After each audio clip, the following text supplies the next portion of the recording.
కోతుల్ని ఎలా పట్టుకుంటారో తెలుసా మీకు? కోతుల్ని అడవిలో పట్టుకోవడానికి వెళ్ళినప్పుడు ఆ కోతులు పట్టుకునే వాళ్ళు ఇలా ఒక డబ్బాలో ఇలా పల్లీలు వేసి పైన మూత వదిలేసినప్పుడు ఆ కోతెల్లి దీంట్లో చేయి పెట్టి ఈ పీనట్స్ని అంటే పల్లీలు పట్టుకుని గుప్పిట్లు ఇలాగే ఉంటాయి. ఇవి పట్టుకుని పరిగెట్టడానికి చాలా పరిగెడుతూ కానీ ఈ బరువుకి ఎక్కువ దూరం పరిగెట్టలేక ఈ బరువు వల్ల స్లోగా పరిగెడుతూ ఉన్నప్పుడు ఆ కోతులను పట్టుకున్న వాళ్ళు వచ్చి వల్ల వేసి ఆ కోతుల్ని పట్టుకుని వెళ్ళిపోతారు.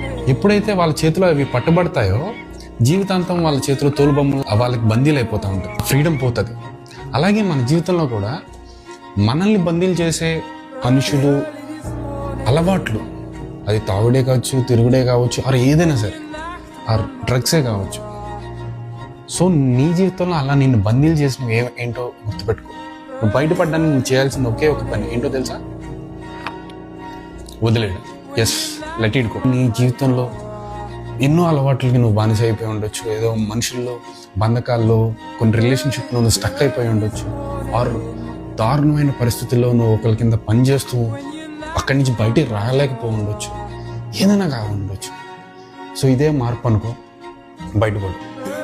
ఇలాంటి పరిస్థితుల్లో మీరు ఉండుంటే, అలాంటి పరిస్థితుల్లో ఉన్న వాళ్ళు నీ ఫ్యామిలీలో నీ స్నేహితులుగా ఉండుంటే వాళ్ళకి ఇది షేర్ చేయి. Signing off, Ravi.